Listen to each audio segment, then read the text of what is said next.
July 3, 1944, a Sherman tank from the 747th Tank Battalion pushed forward into a Norman hedgerow. The driver gunned the engine. The tank climbed the earthen wall like it was supposed to, and the moment the belly cleared the top of the hedgerow, a German anti-tank gun punched through the exposed underside. A white-hot crack. Then, silence. 4 Americans died in 3 seconds. The tank they had relied on was now smoldering wreckage, blocking the only path forward. The climbing tank couldn't even fight back. Its main gun pointed uselessly at the sky, while German gunners took their time aiming. This scene repeated itself across Normandy dozens of times a day. American tanks were being destroyed in terrain the army had never trained for. The invasion had been on the ground for almost a month. Allied forces had advanced less than 15 miles in some sectors. The Boaz was winning. Everyone knew about the Atlantic Wall, the beaches, the bunkers, the obstacles Rommel had built to stop the invasion at the waterline. But inland, the Wehrmacht had a defensive advantage that didn't require construction. It had been growing for 1,000 years. The Norman bocage was a network of ancient hedgerows dividing the countryside into thousands of tiny fields. Each hedgerow was an earthen wall 4 to 6 feet high, topped with dense vegetation that had been growing since medieval times. The roots were so thick that artillery couldn't blast through them. The walls were so solid that tanks couldn't push through them. Every field was a fortress.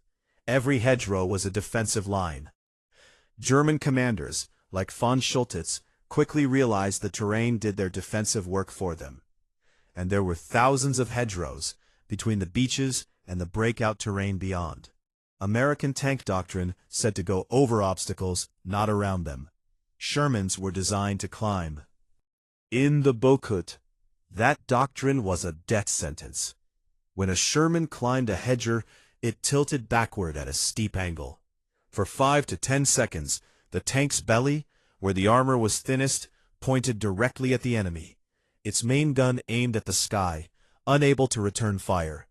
German 75mm anti-tank guns, 88mm guns, and Stug assault guns waited in concealed positions.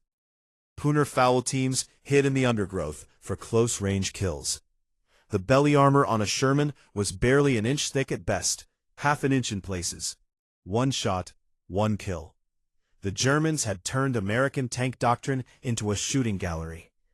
Without tank support, American infantry had to clear hedge the hard way, 1 field at a time, 1 hedgerow at a time. German machine gun teams set up interlocking fields of fire. Mortars were pre-registered on every gap and gate. An American platoon would fight for hours to take a single field. Then they'd look at the next hedgerow and start again. Every field looked identical to the one where their friends had just died. For the infantry, the horizon didn't exist. Their entire world was 200 yards of mud and the next wall of roots. Casualty rates in some infantry divisions exceeded 50% in June 1944. Replacement soldiers were arriving and dying on the same day. First Army was suffering unsustainable losses in the Bocage. General Omar Bradley, the First Army commander, needed a solution, and his generals didn't have one. Bradley's staff proposed solutions: more artillery, specialized engineer units, flamethrower tanks from the British. None of it worked at scale. The Bocage swallowed resources and men without yielding ground. His engineers experimented with explosives and bulldozer attachments. Nothing worked fast enough. The answer wouldn't come from the generals. Sergeant Curtis Culin Jr. served with the 102nd Cavalry Reconnaissance Squadron. He wasn't an engineer. He wasn't a TAG specialist. He was a soldier watching his friends die in the hedgerows. He wasn't looking to be an inventor. He was looking for a way to save his men. What if tanks didn't go over the hedgerows? What if they went through them? Cullen proposed welding steel teeth to the front of Sherman tanks. The teeth would dig into the hedgerow base and let the tank push straight through instead of climbing. His commanding officer listened. Unlike most suggestions from enlisted men, this one got passed up the chain. But there was a problem. Where would they get enough steel to outfit hundreds of tanks? The beaches of Normandy were littered with German steel. Ram had ordered thousands of obstacles installed to rip open landing craft. Czech hedgehogs, heavy I-beam and L-shaped steel welded into cross barriers. Tons of high-quality metal sitting on the sand, waiting for disposal. Someone made the connection. The steel Ram used to stop the invasion could be used to break the hedge stalemate. It was poetic. It was practical. And it was about to change the entire campaign. American units set up assembly lines on the beaches. Welders with oxyacetylene torches cut up the hedgehogs and reshaped them into tank attachments. The design was simple. 4 or 5 steel prongs, each about 3 feet long, welded to a steel plate bolted to the tank's front hull. The prongs angled downward like tusks. When the tank hit a hedgehog, the teeth dug into the earth instead of letting the tank climb. The tank's weight and engine power did the rest. 33 tons of Sherman pushing forward could rip through root systems that had been growing for centuries. Soldiers called them Rhino tanks. The tusks made them look like charging rhinoceroses. Within days, the modification was being replicated across First Army. But Bradley made a decision that would multiply its impact.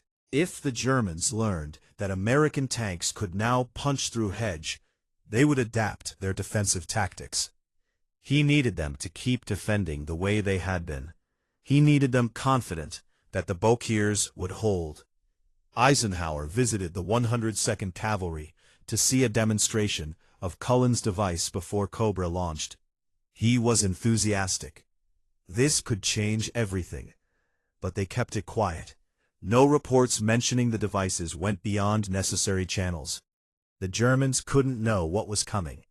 So while American workshops welded rhino tusks onto hundreds of Shermans, the tanks stayed hidden. The infantry kept fighting in the hedgerows. Bradley was waiting for Operation Cobra. Operation Cobra was Bradley's breakout plan. Massive aerial bombardment would blast a hole in German lines near St. Lo.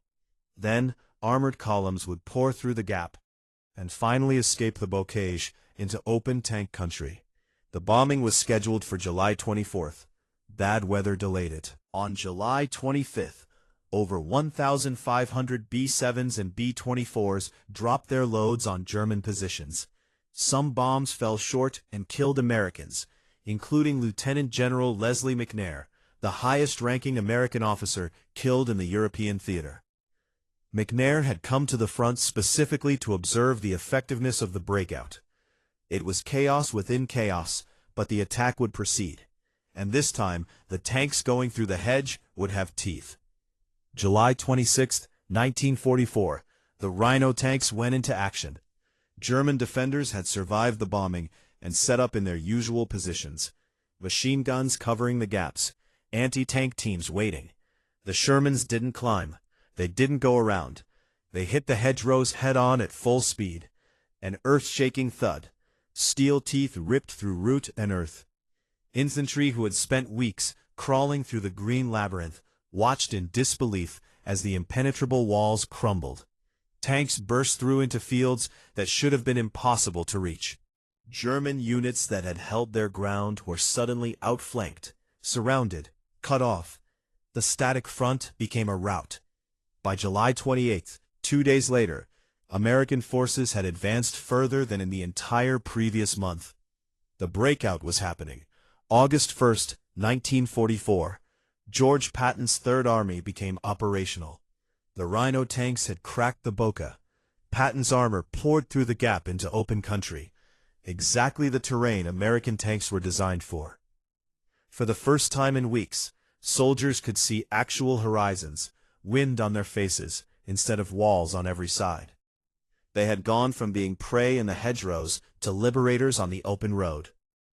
In the next month, Third Army would advance over 400 miles. Patton's tanks would liberate most of France in one of the most spectacular advances in military history. None of it would have been possible if the Boca had not broken first. Sergeant Curtis Culin received the Legion of Merit for his invention. He wasn't the only soldier who contributed. Captain James Dew had developed a plow device earlier. The 747th Tank Battalion had experimented with other attachments. Cullin's tusk design won because it was simpler. Any welding crew could manufacture it from beach scrap. His idea went from concept to mass production in just 2 weeks. That speed was possible because American military culture was different. Soldiers were expected to solve problems at their level, not wait for orders from above. A sergeant proposed a solution. His chain of command listened, instead of dismissing him for being enlisted. German generals after the war noted this difference. They said American forces adapted faster than any army they had faced. In the peak weeks of Boage fighting, some divisions lost significant portions of their armored strength in single engagements. Infantry casualties exceeded 1,000 men daily in the worst periods. After Operation Cobra, the nature of combat changed entirely. Rhino tanks enabled mobility, but the real factor was escaping into open country where Shermans could finally outmaneuver German armor. German forces in Normandy lost over 50,000 men, killed or captured, in August 1944 alone. The Files Pocket trapped most of German 7th Army. Allied aircraft turned the retreat into a devastating rout. A month-long defensive stalemate had been broken by welded scrap metal and American ingenuity. The blockade held for 6 weeks, then it broke in 6 days.